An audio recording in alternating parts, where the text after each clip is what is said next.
नवरात्र के मौके पर सीएम योगी आदित्यनाथ ने यूपी में मीट की दुकानों को लेकर अहम निर्देश दिए। सीएम योगी ने कहा है कि नवरात्र के 9 दिनों तक मंदिरों के आसपास अंडा मांस की दुकानें नहीं होनी चाहिए।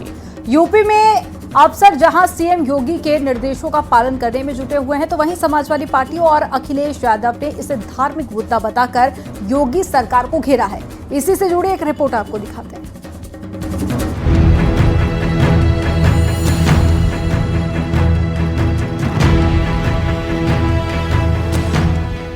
यूपी से दिल्ली तक सड़क पर नवरात्र में मटन पॉलिटिक्स जारी है।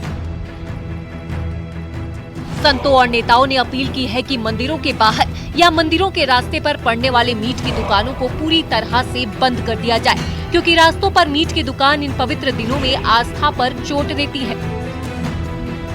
यूपी के सीएम योगी आदित्यनाथ ने मीट की दुकानों को लेकर अहम निर्देश दिए हैं। सीएम योगी ने कहा है कि नवरात्रि के 9 दिनों तक मंदिरों के आसपास अंडा मांस की दुकानें नहीं होनी चाहिए। प्रशासन सुनिश्चित करे कि कहीं अवैध स्लॉटरिंग ना हो। इतना ही नहीं, मंदिरों के आसपास 500 मीटर के दायरे में भी कोई मीट की दुकान ना खोल पाए। सीएम के इस निर्देश के बाद अयोध्या के संतों ने सीएम योगी को एक और चिट्ठी लिखी, जिसमें रामनवमी और नवरात्र पर अयोध्या में 14 कोस के परिधि के अंदर मांस के साथ साथ मदिरा की बिक्री पर रोक की मांग की गई है।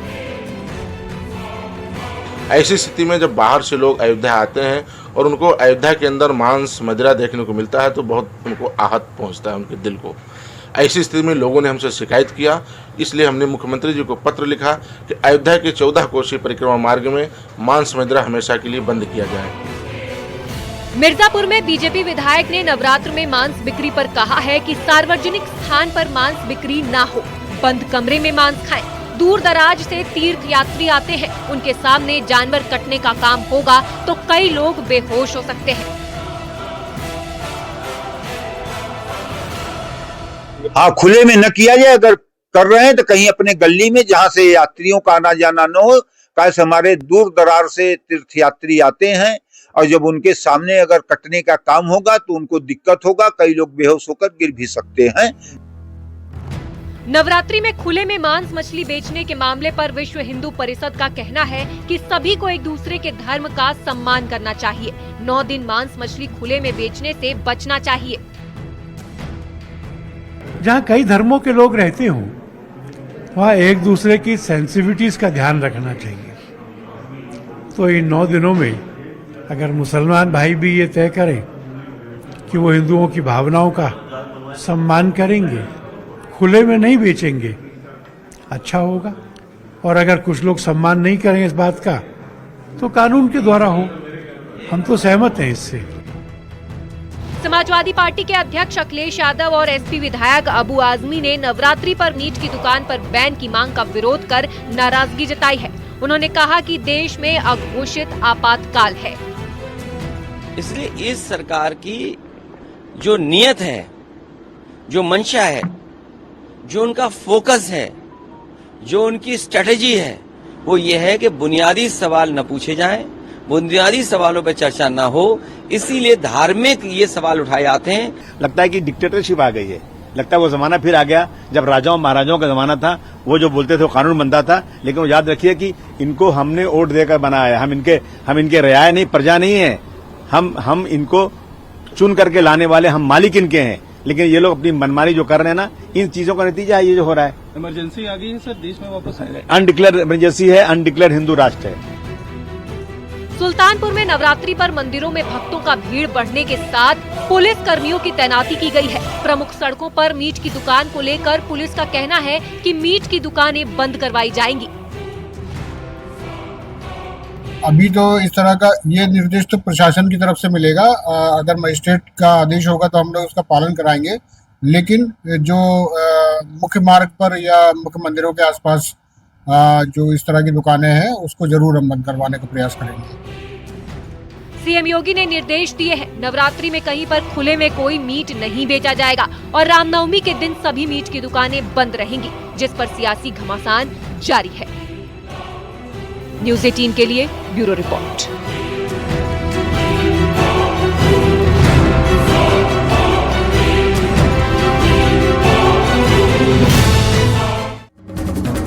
ईद से पहले ही मौलाना और सियासी दलों के नेता विवादित और भड़काऊ बयान दे रहे हैं। ईद को लेकर मौलाना तौकीर रजा ने विवादित बयान दिया कि संभल में बच्चों का कत्ल हुआ है, इसलिए ईद पर नए कपड़े पहनने से परहेज करें। वहीं एसपी नेता ने भी काली पट्टी बांधने की वकालत की है, जिस पर बीजेपी का ये कहना है कि मौलाना और एसपी नेता मुस्लिमों को बरगलाने का काम कर रहे हैं, भड़काऊ बयानों से विवाद खड़ा करना चाहते हैं। इसी को लेकर एक रिपोर्ट आपको दिखाते हैं।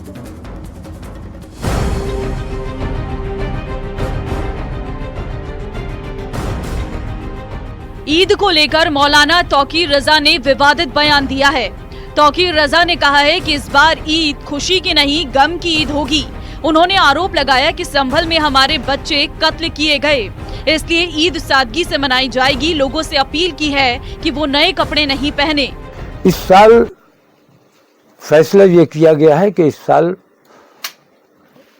हम तमाम लोग ईद को बहुत सादगी के साथ नए कपड़े नहीं पहने जाएंगे, क्योंकि हमारे बच्चों को कत्ल किया गया है, हमारे बच्चों को गिरफ्तार किया गया है, झूठा जेलों में डाला गया है। किसी किस्म का मेला ठेला और नुमाइश वगैरह ये सब नहीं की जाएगी, खुशियां नहीं मनाई जाएंगी, सादगी के साथ ईद मनाई जाएगी, नमाज पढ़ी जाएगी। बीजेपी प्रदेश अध्यक्ष भूपेंद्र चौधरी ने तौकीर रजा और समाजवादी पार्टी पर बड़ा हमला बोला है। उन्होंने कहा कि कुछ मौलाना मुस्लिमों को बरगलाने का काम कर रहे हैं।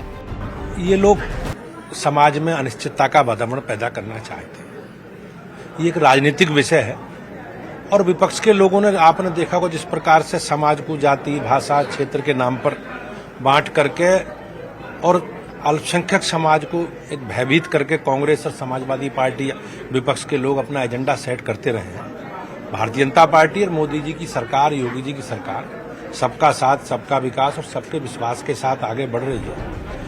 समाजवादी पार्टी के प्रवक्ता ने मौलाना तौकीर रजा के बयान का समर्थन किया और कहा कि ईद पर सादे कपड़े पहने और काली पट्टी बांधे। संभल में 5 निर्दोष बच्चों की पुलिस के द्वारा हत्या हुई, तो ऐसे में ये कोई बहुत खुशी का विषय नहीं है जब हमारे देश में दुख की लहर हो। और हम ये चाहते हैं कि ईद के दिन पूरे देश में सादे कपड़ों में और वक्फ संशोधन बिल के खिलाफ जो काली पट्टी बांधने का जो पूरा ऐलान हुआ है, उसमें पूरे देश के निवासी, बिलखसूस विशेषकर मुसलमान, इसका हिस्सा बने। मौलाना और समाजवादी पार्टी के बयान पर बीजेपी प्रवक्ता ने पलटवार किया है। प्रेम और सौहार्द की जगह पे नफरत का कोई स्थान नहीं। ईद में तौकीर रजा जैसे बयान का कोई स्थान नहीं। लिहाजा सभी लोग धूमधाम से ईद मनाएंगे और तौकीर रजा अपने नफरत पे पश्चाताप करेंगे। मौलाना तौकीर रजा ने प्रशासन को खुली चुनौती दी है। उन्होंने कहा कि वो सड़क पर खड़े होकर नमाज पढ़ेंगे, देखेंगे उन्हें कौन रोकता है। हमारे मजहबी मामले में दखल ना दें, अगर दखल देंगे तो हम अब जवाब देंगे।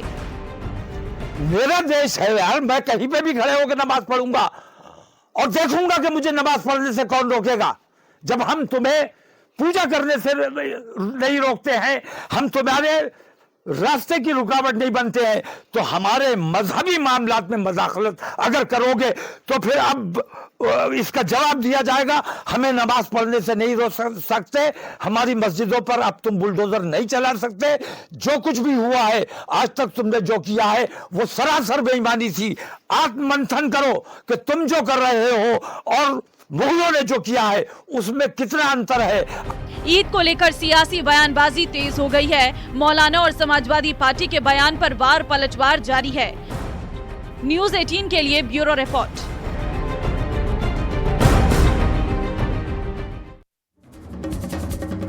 वक्फ बिल में संशोधन के बाद अभी उसे संसद में पेश नहीं किया गया, लेकिन सियासी वार पलटवार थमने का नाम नहीं ले रहा। असदुद्दीन ओवैसी के बयान पर बीजेपी ने करारा पलटवार किया है। बीजेपी का कहना है कि ओवैसी जानबूझकर मुस्लिमों को गलत जानकारी दे रहे हैं। वक्फ संशोधन बिल के बहाने मोदी सरकार के खिलाफ एजेंडा बना रहे हैं। आपको एक रिपोर्ट दिखाते हैं।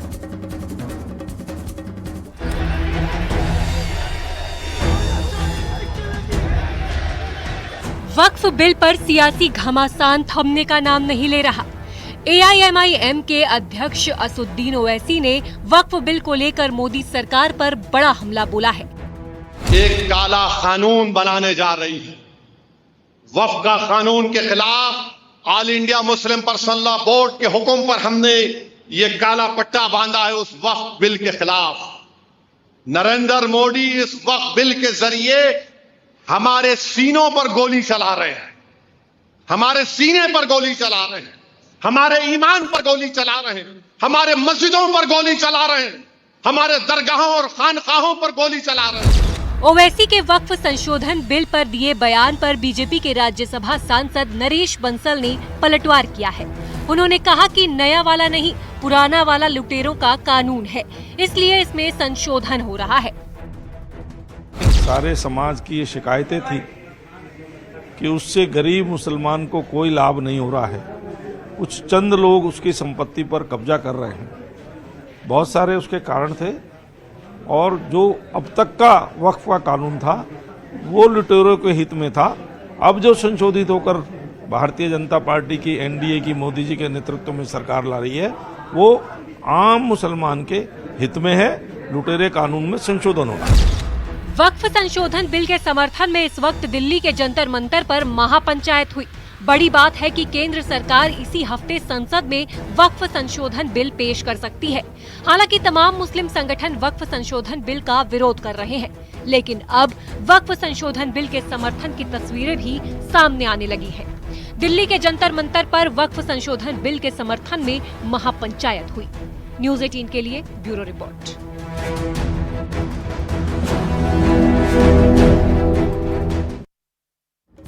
पीएम मोदी आज नागपुर के दौरे पर रहे। इस मौके पर पीएम मोदी आरएसएस के हेडक्वार्टर भी पहुंचे और महाराष्ट्र के मुख्यमंत्री देवेंद्र फडणवीस ने भी उनका स्वागत किया।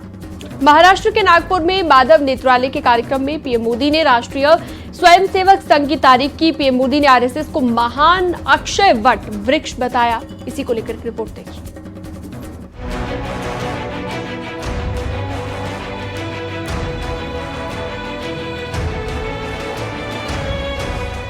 पीएम मोदी ने 12 साल बाद आरएसएस के मुख्यालय का दौरा किया, जहां उन्होंने हेडगेवार स्मृति स्थल पहुंचकर आरएसएस संस्थापक डॉक्टर हेडगेवार को श्रद्धांजलि दी।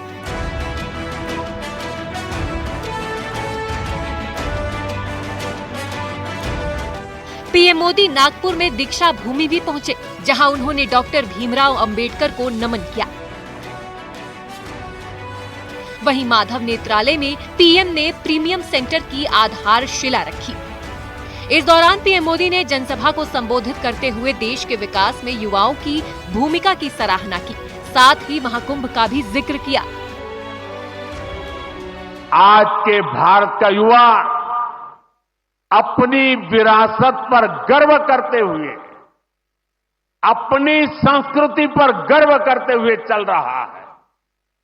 अभी हमने प्रयागराज महाकुंभ में देखा, आज की युवा पीढ़ी लाखों करोड़ों की संख्या में महाकुंभ में पहुंची और इस सनातन परंपरा से जुड़कर गौरव से भर उठी।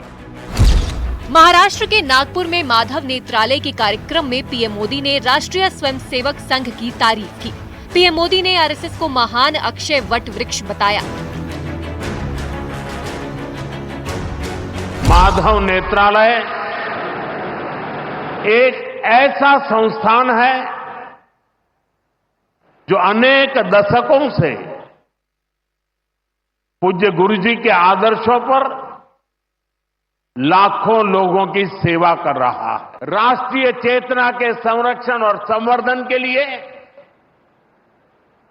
जो विचार बीज 100 साल पहले बोला गया, वो महान वटवृक्ष के रूप में आज दुनिया के सामने है। माधव नेत्रालय आई इंस्टीट्यूट और रिसर्च सेंटर का एक नया विस्तार होगा, जिसे साल 2014 में गोलवलकर की याद में स्थापित किया गया था।